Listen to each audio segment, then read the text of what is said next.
Ladies and gentlemen, we interrupt your regular programming to bring you urgent news from Europe. Reports are coming in that German forces have moved into Poland. The city of Danzig, long a point of contention, is said to be under German control. Eyewitnesses speak of tanks rolling through streets, soldiers marching with precision, and the Polish army scrambling to respond. This morning, German troops crossed the border from multiple directions. Warsaw, Krakow, and Poznan are said to be on high alert as the Wehrmacht executes what military analysts are already calling a Blitzkrieg, lightning war. Cities are reporting air raids, communications are disrupted, and panic is spreading among civilians. In London, Prime Minister Neville Chamberlain is addressing the nation. It is believed that Britain and France are issuing a formal ultimatum to Germany, demanding immediate withdrawal from Polish territory. Citizens in Britain are gathering around radios, listening anxiously as the tense diplomacy between Europe's powers unfolds in real time. Observers note that the German advance is swift and coordinated. Armored divisions, supported by Air Force units, are striking with unprecedented speed. Poland, caught by surprise, is attempting to mobilize its defenses, but the odds appear heavily against them. Reports from the ground indicate that bridges are being captured, roads are blocked, and strategic positions fall within hours. In Berlin, state-controlled announcements are claiming that German forces are merely restoring order in areas with German-speaking populations. International leaders, however, are calling this an unprovoked act of aggression. The League of Nations has called for emergency talks, but with German troops already in Poland, time is of the essence. Back in Paris, officials are convening emergency sessions. French citizens are monitoring the news, realizing that Europe may be on the brink of a full-scale war. Military units are preparing to move toward the eastern border in support of Poland, and reservists are being called to duty. Meanwhile, from Warsaw, correspondents report civilians fleeing the advancing German troops, some carrying families, others carrying what few possessions they can take. There are already accounts of artillery fire, explosions echoing through the countryside, and chaotic scenes as Polish soldiers attempt to slow the German advance. It is clear, listeners, that the world is witnessing the eruption of a new conflict, one that threatens to engulf nations, cities, and millions of lives. Britain and France have promised support to Poland, and diplomatic channels are working frantically, but on the ground, German tanks continue their relentless push. In New York and across the Atlantic, Americans are tuning in, horrified at the speed with which Europe is descending into war. Questions abound. Will Hitler stop at Poland? How will the rest of Europe respond? And most importantly, can the world prevent what many fear will become a conflict without precedent? We will continue to bring live updates as reports arrive. Citizens in affected areas are urged to remain calm, follow official instructions, and prepare for the uncertain hours and days ahead. The Second World War, it seems, has begun. A storm that will touch every corner of the globe, changing history forever. Stay tuned, listeners. We will continue coverage as events develop, bringing you the latest dispatches from the front lines of Poland, updates from London, Paris, Berlin, and beyond. We return to our continuing coverage of events in Europe. The situation in Poland is deteriorating rapidly. Reports from the front lines indicate that German forces have reached the outskirts of Warsaw. Residents are being urged to evacuate immediately. Explosions can be heard in the distance, and fires are reported in several districts as Luftwaffe planes conduct coordinated bombing raids. In London, Prime Minister Neville Chamberlain has just announced to the nation that Britain has delivered an ultimatum to Berlin. German troops must withdraw from Polish territory immediately. The government has stated that failure to comply will result in Britain declaring war. Citizens across the United Kingdom are responding with a mixture of fear and determination, many gathering in homes to listen to the live broadcast. Meanwhile, French President Edouard Daladier has convened an emergency cabinet meeting. French forces along the eastern border are on high alert. Reservists are being called up, and mobilization orders have been issued to key units. The French government has pledged full support to Poland, signaling that the conflict in Eastern Europe is about to expand. From Warsaw, reports are streaming in from journalists embedded with Polish units. Polish forces are mounting defensive operations, attempting to hold bridges, roads, and key rail lines.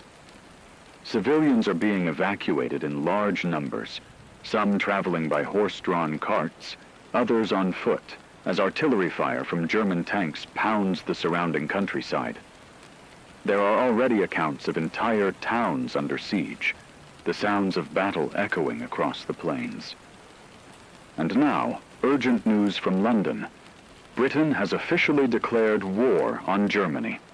Prime Minister Chamberlain's voice, calm but resolute, reached the airwaves a few moments ago, informing the public that diplomatic efforts have failed and Britain stands in solidarity with Poland. The global implications are staggering. The European balance of power has shattered, and nations across the world are bracing for escalation. In Paris, President Daladier has confirmed that France has also declared war on Germany. The French population is moving quickly to prepare for a conflict that may last months, perhaps years. Troops are being mobilized along the border, and the government is advising citizens to remain vigilant and prepare for potential air raids and military engagements. Back in Berlin, German authorities have issued a statement insisting that the invasion of Poland is a defensive necessity, claiming that German-speaking populations are under threat and that military action is required to secure national interests. Meanwhile, the German public appears to be receiving the news with enthusiasm, the Nazi propaganda machine framing the invasion as a just cause. On the Eastern Front, Soviet forces have begun their own operations in Poland, moving into the territories promised under a secret pact with Germany. The coordination between the two powers is already altering the dynamics on the ground, as Polish units find themselves fighting on multiple fronts. Civilians caught in the path of these armies face displacement, hunger, and the terror of modern warfare. In London, stock markets are reacting to the news. Panic and uncertainty grip financial centers across Europe. Nations not yet involved in the conflict are weighing their positions carefully, unsure how to respond to the aggressive moves of Germany and the unfolding declarations of war. Across the Atlantic, Americans are listening in disbelief, trying to grasp the reality of a war that may soon touch every continent. From the front lines, dispatches indicate that Polish resistance, though valiant, is struggling to contain the German advance. Communication lines are disrupted, supply routes are cut, and entire units are being encircled. The Blitzkrieg strategy, combining rapid movement, air superiority, and armored assaults, is proving devastatingly effective. Civilians caught in the crossfire are fleeing in large numbers, seeking shelter from a war that arrived with lightning speed.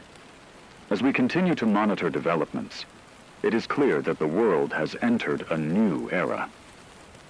The Second World War, a conflict born of unresolved grievances, aggressive ambitions, and failed diplomacy, is now a reality.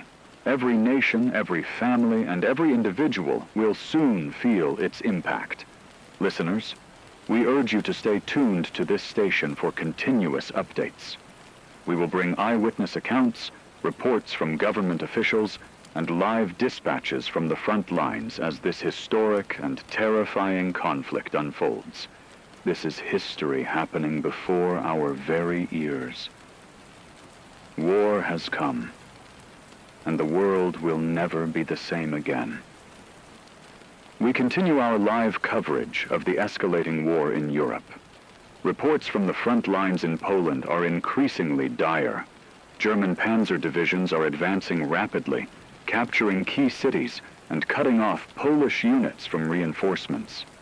Bridges and rail lines are being destroyed, roads are clogged with fleeing civilians, and air raids continue to rain destruction from above.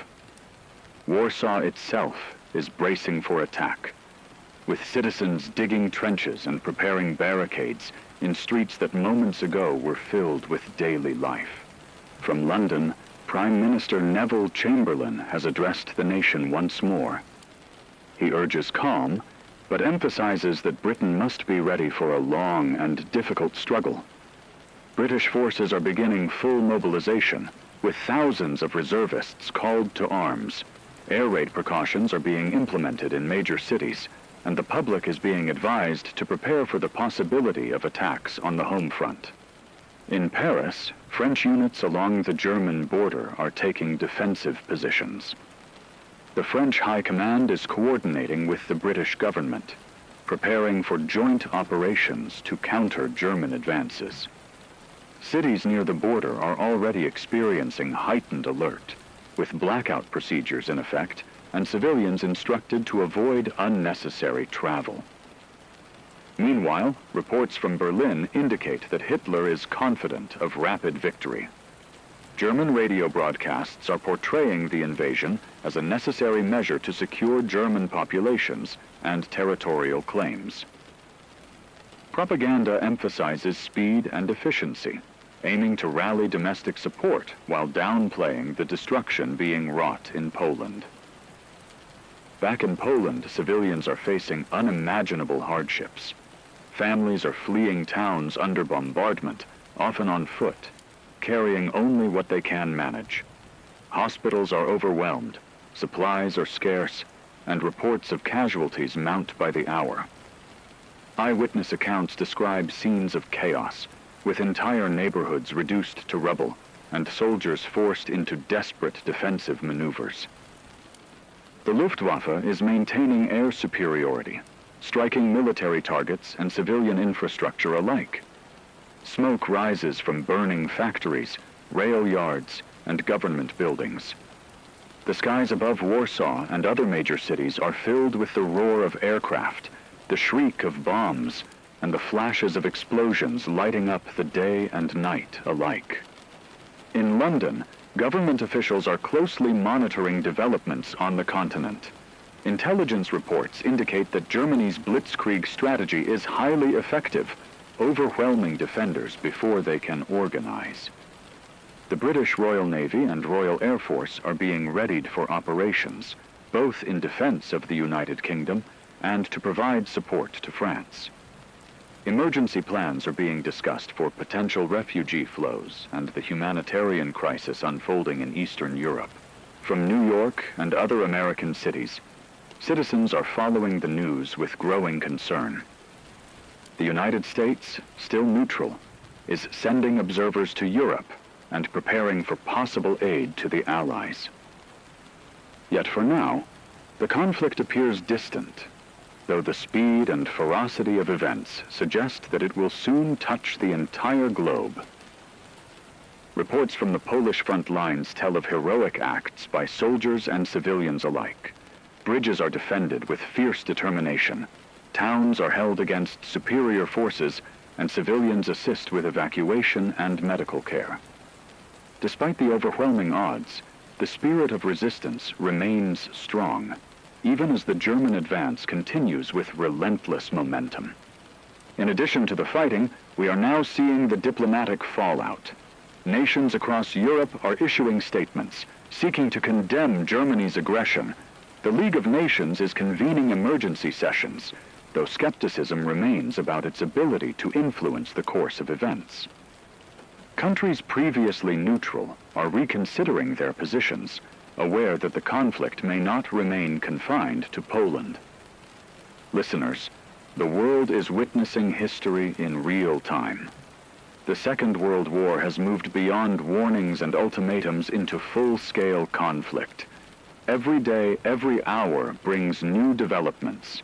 As German forces push forward and Britain and France respond, the stage is set for a war that will engulf continents, alter governments, and reshape the lives of millions. Stay tuned as we continue to bring live updates from the front lines, diplomatic centers, and affected cities.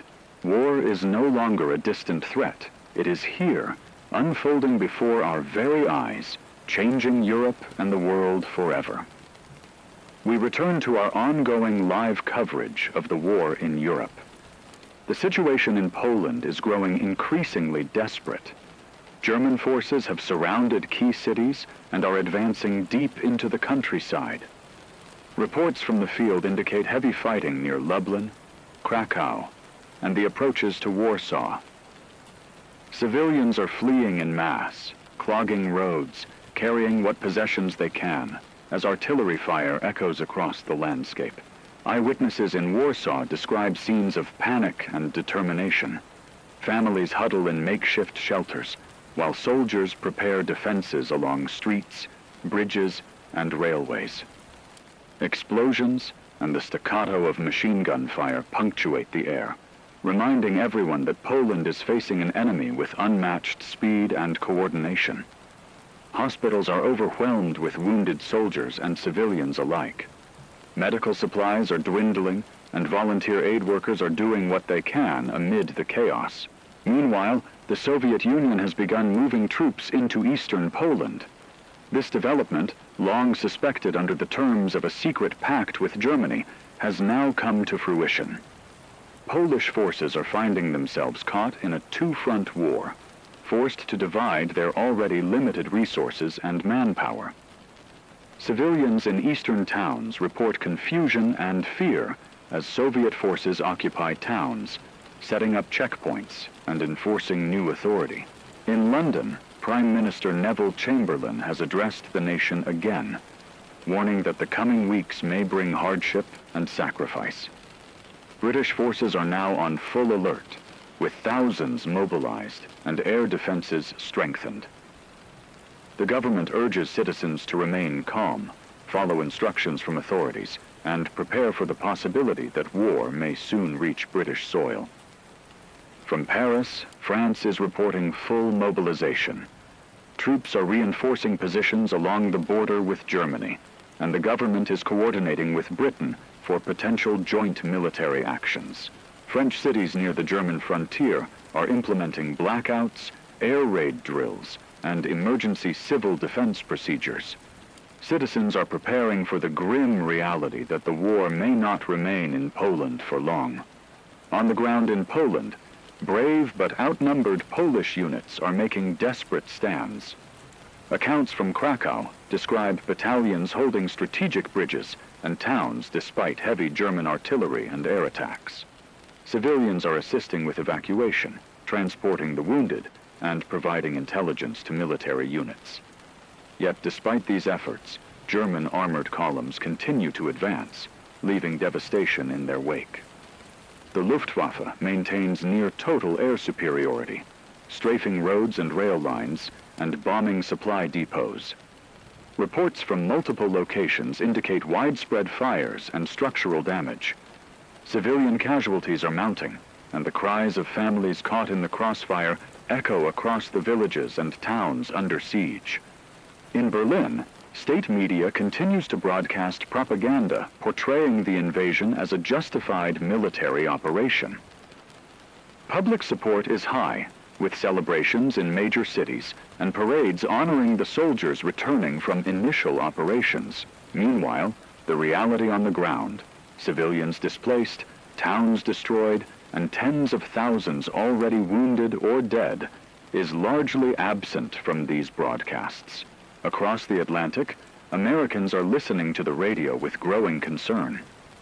The United States remains officially neutral, but public opinion is shifting as reports from Europe grow more dire. Government officials are closely monitoring the conflict, considering aid to allies, and preparing for the possibility that global involvement may become inevitable. From diplomatic centers in Geneva and London, talks continue. Nations are condemning Germany's aggression, yet the response remains largely symbolic. The world watches as Poland, brave but isolated, faces the full force of two invading powers. International observers warn that the conflict may set a precedent, demonstrating that aggressive expansion by one nation will not be easily contained by words or treaties. Reports from the front lines tell of extraordinary heroism and tragic loss. Small Polish units are ambushing German columns, slowing their advance at critical points. Civilians are hiding, helping soldiers, and attempting to save children from the chaos. Entire communities are displaced, and refugee movements stretch across borders, creating a humanitarian crisis that will soon demand international attention. Ladies and gentlemen, the world is now fully aware that a global conflict is underway. Poland is under siege. The Allies are preparing, and Axis powers are coordinating with ruthless efficiency.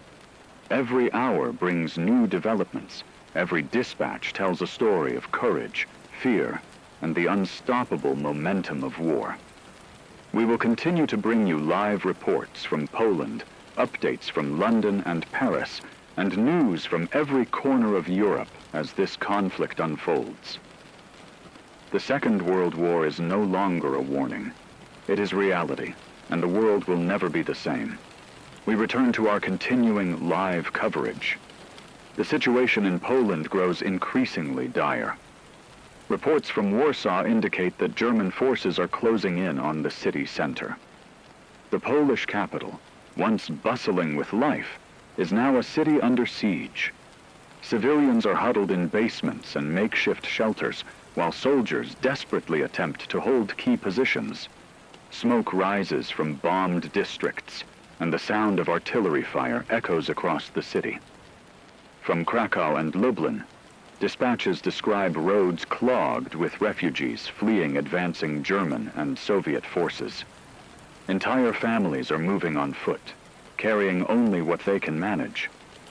Relief organizations and volunteers are struggling to provide assistance amid the chaos, as supply lines are disrupted and the infrastructure of the nation begins to collapse. German armored divisions continue their swift advance, employing Blitzkrieg tactics that overwhelm Polish defenses. The Luftwaffe maintains air dominance, striking military positions and critical infrastructure, creating panic and disrupting any attempt at organized resistance. Bridges, railways, and communication lines are being systematically destroyed. From London, Prime Minister Neville Chamberlain has addressed the nation once more. British forces are now on full mobilization, with divisions ready to deploy to France and the continent. Civil defense measures are being stepped up across the United Kingdom, including air raid drills, blackout procedures, and the preparation of shelters in major cities. Citizens are advised to remain vigilant and to follow government guidance at all times. In Paris, France is reinforcing positions along the Maginot Line and mobilizing troops along the eastern border. French and British military officials are coordinating plans for potential counteroffensives and defensive operations. The government is urging civilians to prepare for the possibility of air raids and the relocation of critical services to safer areas. Back in Poland, the reality on the ground is grim. Soldiers continue to fight bravely, conducting ambushes and delaying actions to slow the German advance. Yet the odds are overwhelming. Reports indicate that tens of thousands of troops are already surrounded, and communications with command centers are increasingly sporadic. Civilians face starvation, medical shortages, and the constant threat of bombardment. Meanwhile, the Soviet invasion from the east has sealed Poland's fate. Cities in the east are now under Soviet occupation. Polish units attempting to resist are forced to divide their forces or retreat, leading to further chaos and confusion. Refugee movements increase dramatically, with civilians seeking shelter in neighboring neutral nations. From Berlin, German officials continue to broadcast their narrative of justified military action, emphasizing rapid victories and public celebrations of advancing forces. Propaganda is being used to maintain domestic morale, while international condemnation grows louder. Across the Atlantic, Americans follow developments with heightened concern. While the United States remains neutral, newspapers and radio reports depict Poland's struggle and the speed of German advances. Public opinion is shifting, and debates are beginning regarding potential support for Britain and France, as well as humanitarian assistance for Polish refugees. In Geneva, the League of Nations has condemned German and Soviet aggression. Yet, the lack of enforcement mechanisms leaves the world watching, aware of the dramatic limits of diplomacy in the face of coordinated military operations. Nations across Europe are beginning to realize that the conflict will not be confined to Poland. It is likely to engulf the continent. Eyewitness accounts from Poland tell of extraordinary heroism amid tragedy. Polish soldiers, often outnumbered and outgunned, are defending towns and key positions. Civilians risk their lives to transport the wounded, provide food, and guide refugees to safety. Entire communities have been displaced, and the humanitarian crisis is escalating by the hour. As the world watches, it is clear that Europe is entering a new era of warfare.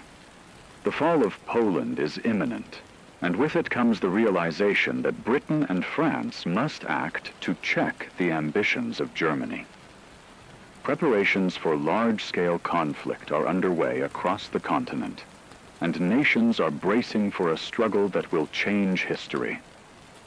Listeners, we will continue to bring live updates from the front lines, diplomatic centers, and affected cities. The Second World War is now fully underway, and the eyes of the world remain fixed on Poland as a grim prelude to the battles that lie ahead. We continue our live coverage from Europe as the situation following Poland's fall unfolds. Reports confirm that Warsaw has fallen to German forces after days of relentless bombardment. Fires still smolder across the city, and rescue crews are struggling to tend to the wounded. Streets that once echoed with civilian life are now silent, save for the distant rumble of tanks and marching soldiers.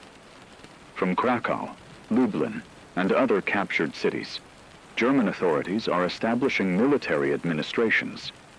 Curfews are being imposed, checkpoints erected, and travel severely restricted. Civilians face rationing, forced relocations, and the uncertainty of occupation. Reports indicate that Polish military resistance continues in scattered pockets, though supply shortages and overwhelming enemy strength make sustained action nearly impossible. The Soviet Union maintains its occupation of eastern Poland. Soviet forces are consolidating control, moving to secure towns, infrastructure, and strategic positions. Polish officials who survived the invasion are fleeing to neighboring nations, creating waves of refugees across the borders of Romania, Hungary, and Lithuania. Relief organizations are overwhelmed, struggling to meet the needs of displaced populations, numbering in the hundreds of thousands. In London, Prime Minister Neville Chamberlain addresses the nation. He stresses that Britain will honor its commitments to Poland and warns that Germany's aggression will not go unchecked. British forces are increasing defensive measures along the eastern coastline. Air raid precautions are being intensified, and contingency plans for civilian safety are underway. Citizens are advised to remain alert as Europe prepares for the inevitable escalation. Paris reports similar developments. French troops are positioned along the border with Germany, ready to respond to any further provocations. Military strategists are analyzing lessons from the Polish campaign, preparing for offensive and defensive operations. French citizens are bracing for the possibility that war may soon reach their own cities. From Berlin, Nazi officials continue to broadcast their version of events, claiming that Poland's conquest was swift and necessary. Public celebrations mark the victories, while propaganda emphasizes German strength and unity. Yet reports from occupied territories tell a very different story. Destroyed towns, displaced families, and the grim reality of modern warfare. Across the Atlantic, Americans are increasingly aware of the scope of the conflict. While still neutral, debates in Congress and among the public intensify regarding potential support for Britain and France, as well as humanitarian assistance for Polish refugees. Radio broadcasts and newspapers carry dramatic accounts of German tactics, Polish resistance, and the humanitarian crisis unfolding across Eastern Europe. Diplomatic efforts continue, though the options are limited. The League of Nations convenes emergency sessions to condemn German and Soviet aggression, but enforcement remains elusive. European nations are beginning to shift focus from appeasement to preparation, recognizing that further aggression is likely. Military mobilizations in Britain, France, and elsewhere signal that the continent is on the brink of a larger, more destructive war. From Poland, eyewitness accounts continue to arrive. Soldiers and civilians tell stories of bravery, sacrifice, and survival amid the chaos. Entire towns have been destroyed, transportation networks shattered, and families displaced. Volunteer groups risk their lives to evacuate the wounded, distribute food, and maintain some semblance of order. Yet the scale of destruction is immense, and the need for aid is urgent. In Berlin, Hitler reportedly celebrates the rapid success of the campaign, while German forces begin planning for further expansion in Europe. Neighboring nations watch with alarm, realizing that no state may remain untouched if Germany's ambitions are unchecked. Europe faces a new reality. Borders are no longer secure, treaties offer no guarantee, and aggressive military power has become the primary instrument of policy. Listeners, the world now witnesses the consequences of unchecked aggression. Poland has fallen, its people displaced, and its cities scarred. But the wider war is only beginning. Britain and France are mobilizing. Germany consolidates its gains, and the Soviet Union asserts its presence in the East. Every day brings new developments, and the eyes of the world remain fixed on Europe as events continue to unfold with terrifying speed. We will continue live coverage, bringing reports from front lines, diplomatic centers, and affected cities across Europe. The Second World War, born of ambition, fear, and miscalculation, is now fully underway, and its reverberations will shape the world for generations. We continue our live coverage of Europe at war. Following the fall of Poland, the continent holds its breath. British and French forces have fully mobilized, yet no major land engagements have occurred along the Western Front. This period, now being called the phony war, is deceptive. Quiet on the battlefield, but tense and dangerous behind the scenes. In London, Prime Minister Neville Chamberlain has addressed the nation. He stresses that Britain must remain vigilant, that the German threat is far from over, and that the Royal Navy and Royal Air Force are prepared to respond to any act of aggression. Citizens are encouraged to maintain blackout drills, air raid preparedness, and readiness for potential attacks on British soil. French forces have taken defensive positions along the Maginot Line. Soldiers patrol fortified bunkers, artillery units are on alert, and reconnaissance units monitor German troop movements across the border. The French government is coordinating closely with London, preparing for the moment when action will inevitably be required. From Berlin, German military leaders are regrouping after their swift victory in Poland. The Wehrmacht, emboldened by success and the apparent inaction of Western powers, is beginning to plan its next moves. Denmark, Norway, the Low Countries, and France are all under close observation as Hitler contemplates expanding Germany's influence and strategic position across Europe. In the occupied regions of Poland, the situation remains desperate. Civilians face continued displacement, shortages of food and medical care, and restrictions imposed by German and Soviet authorities. Underground resistance networks are beginning to form, though they remain small and fragmented. Reports from refugee camps in neighboring countries tell of overcrowding, disease, and the sheer struggle of survival amid the ongoing crisis. Meanwhile, in London, British military intelligence reports indicate that German naval operations are intensifying. Submarines are patrolling the North Sea, threatening shipping lanes, while German air reconnaissance flights test Allied air defenses. Britain's home fleet remains on high alert, and coastal defenses are strengthened along the eastern and southern shores. Across the Atlantic, Americans follow developments with growing concern. While the United States remains officially neutral, President Franklin D. Roosevelt's administration is closely monitoring events and preparing contingency plans. Debate continues over potential support for the Allies and humanitarian aid for occupied nations. Public opinion is shifting as news from Poland and Germany paints a stark picture of modern warfare. In Paris, civilians live under the shadow of potential conflict. While no major battles have yet occurred, air raid drills and civil defense measures are now a daily routine. French troops, positioned along the border, engage in training exercises, reconnaissance, and coordination with British forces.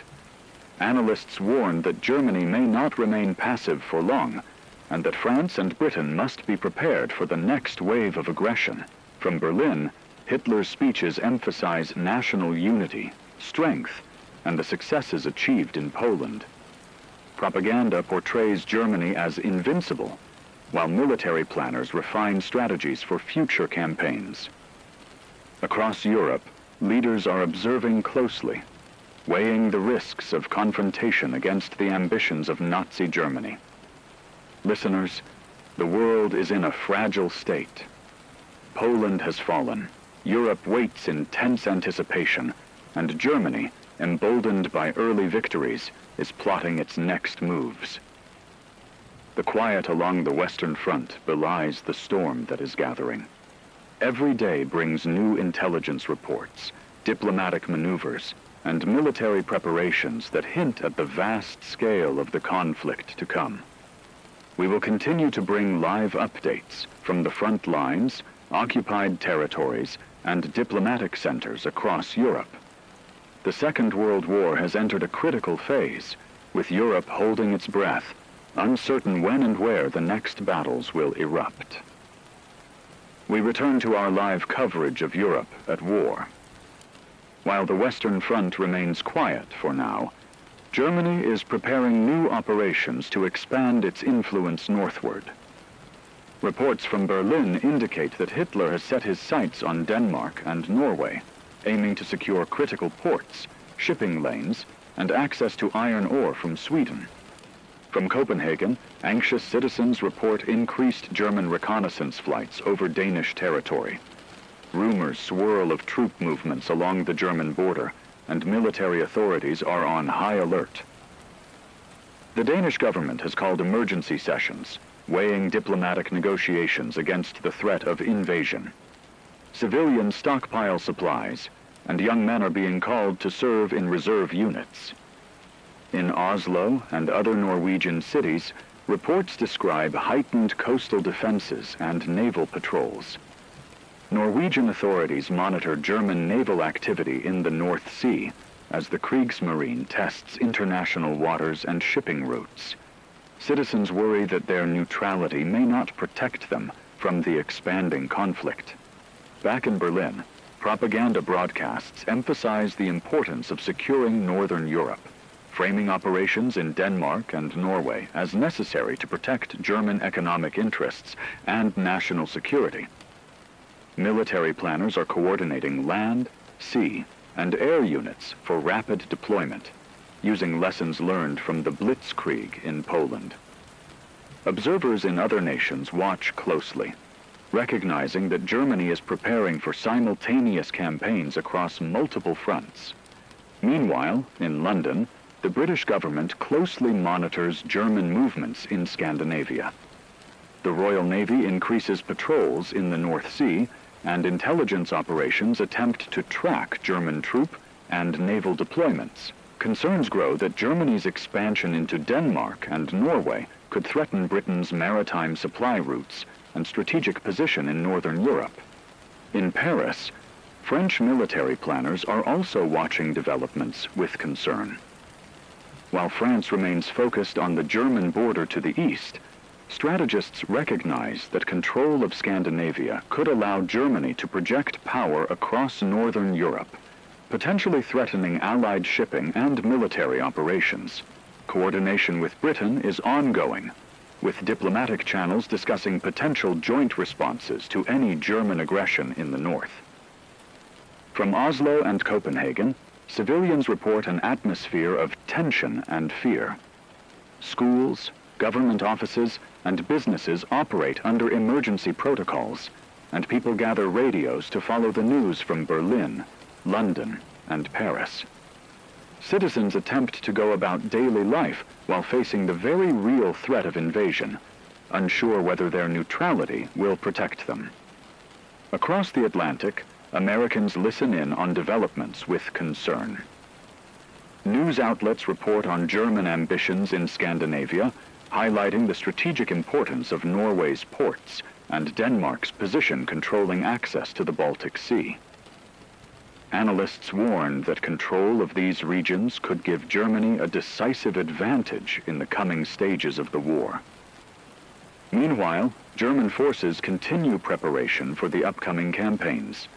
Troops receive training for amphibious operations, naval coordination is tested, and Luftwaffe units conduct reconnaissance along the northern coastline.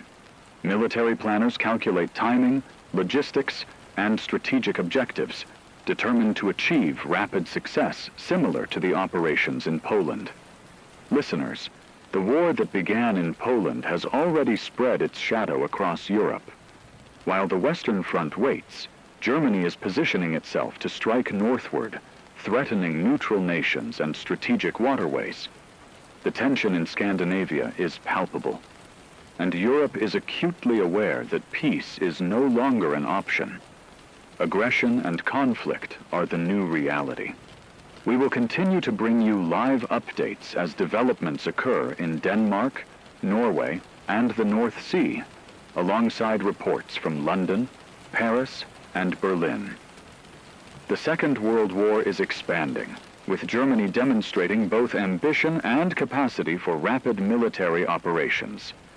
Every hour, every movement could signal the next major escalation. We return to our live coverage, listeners. Dramatic developments continue in northern Europe. German forces have now secured major parts of Denmark.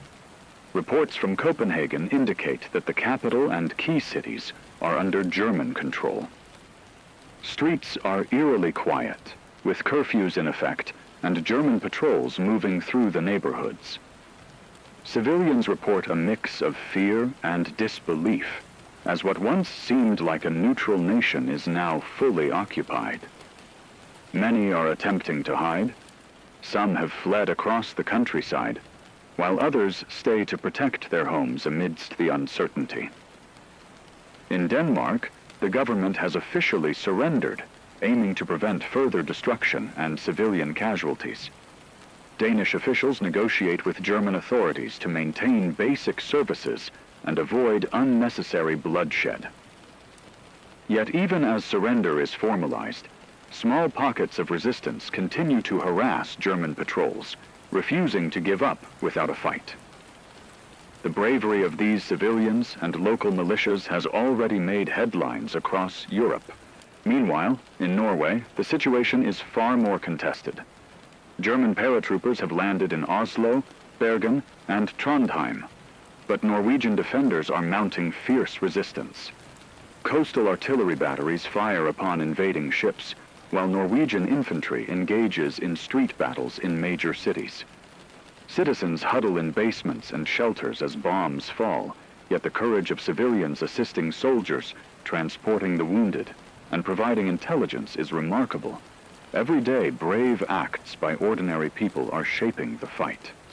Naval engagements in the North Sea are ongoing and intense.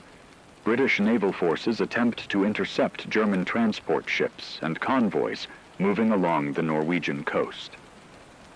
Torpedo exchanges, shelling, and evasive maneuvers mark the waters with chaos and tension. Reports from Royal Navy vessels describe the skill and determination of sailors under heavy fire, attempting to slow German advances and protect key ports. German naval units, including destroyers and light cruisers, counter with calculated aggression, seeking to secure landing zones and maintain supply lines. From London, Prime Minister Neville Chamberlain addresses the nation. He urges calm, but emphasizes that Germany's expansion into Scandinavia represents a new and dangerous phase of the war.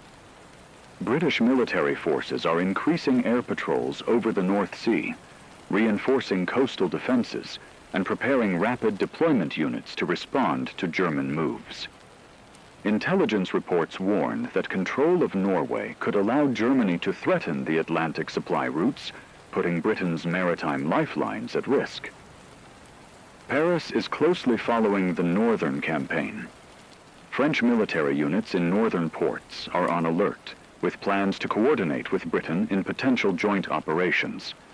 Analysts in Paris warn that Germany's occupation of Denmark and partial control of Norway not only secures key ports, but also gives the Luftwaffe bases to operate further west, threatening Britain and France with future bombing campaigns.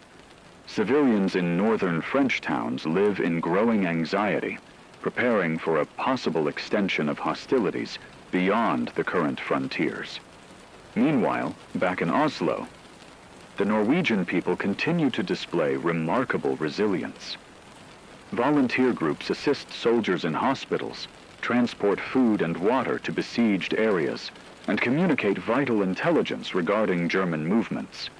Accounts from correspondents describe citizens hiding wounded soldiers in attics, rescuing families from collapsing buildings, and continuing their lives amid the chaos with astonishing courage. From Berlin, propaganda broadcasts celebrate German successes in Scandinavia.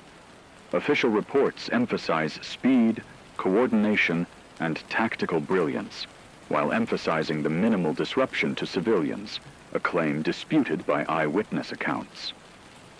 Military leaders, meanwhile, are already planning for the next phase of operations, focusing on the Low Countries, France, and securing dominance over Western Europe. Across the Atlantic, Americans listen with bated breath. Radio broadcasts and newspapers detail the complexity and speed of Germany's northern operations, highlighting the implications for global shipping, trade, and strategic balance. Discussions in Washington revolve around potential aid to allies, the vulnerability of supply routes, and the growing possibility that American interests could be affected directly if Germany's expansion continues unchecked. In the occupied regions of Denmark and parts of Norway, German forces are establishing administrative control. Curfews, checkpoints, and travel restrictions are enforced. Civilians are wary, uncertain whether resistance is possible, and many are attempting to navigate life under occupation.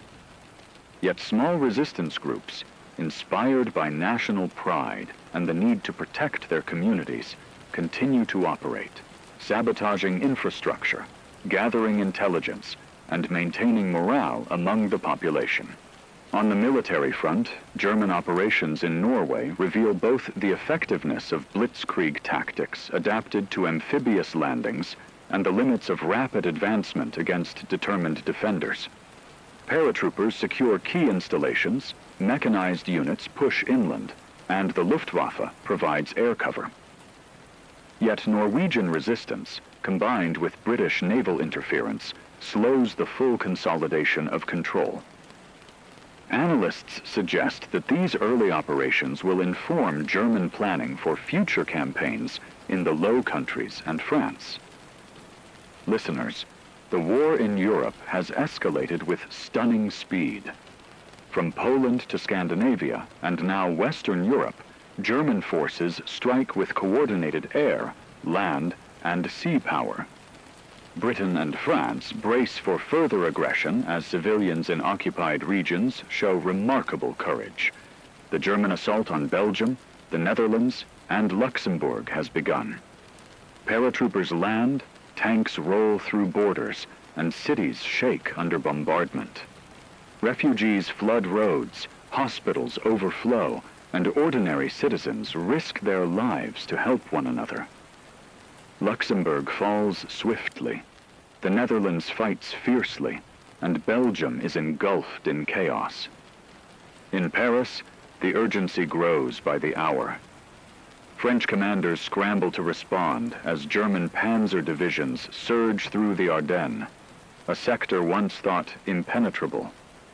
Lines of communication are strained as mobile mechanized columns race deep into French territory, bypassing heavily fortified positions along the Maginot Line. Military headquarters hum with tension, maps spread across tables, radio operators relaying fragmented reports, and officers issuing rapid orders to plug gaps in the collapsing front. Civilian authorities prepare for the worst, reinforcing shelters, distributing emergency rations, and instructing families on evacuation routes. Across the Channel in London, Prime Minister Neville Chamberlain declares full mobilization. Britain stands on high alert. The Royal Navy patrols the Channel and North Sea, ready to intercept any German movement, while the Royal Air Force intensifies air patrols to guard against bombing raids. Sirens and blackout drills become part of daily life as civilians brace for possible attacks. Volunteers distribute gas masks, air raid wardens patrol neighborhoods, and shelters across London fill with anxious but determined citizens. On the battlefield, German Blitzkrieg tactics slice through defenses with brutal precision. Armored columns and infantry advance in perfect coordination with airstrikes, overwhelming fixed positions and cutting supply lines. Yet, amid this ferocity, Allied soldiers and civilians fight with courage. Dutch and Belgian forces resist fiercely. French troops regroup for counterattacks, and countless ordinary people, teachers, farmers, factory workers, do what they can to support the war effort. Across the Atlantic, Americans listen intently as radio bulletins deliver grim updates. Newspapers splash headlines across their front pages. Cities under bombardment, refugees streaming westward, and nations struggling to withstand the tide of German aggression. Debates in Washington intensify over aid to the Allies, preparedness, and the question of whether America can remain a bystander in a war reshaping the world. Listeners, the Second World War is no longer a distant crisis. It is a continent-wide cataclysm. Nations fall, armies mobilize, and civilians endure unimaginable hardship. History is moving with terrifying speed. This concludes our broadcast. From Paris to London, from Berlin to Washington, the world watches as Europe is transformed by war. Stay vigilant. Stay informed. History is being written before our eyes.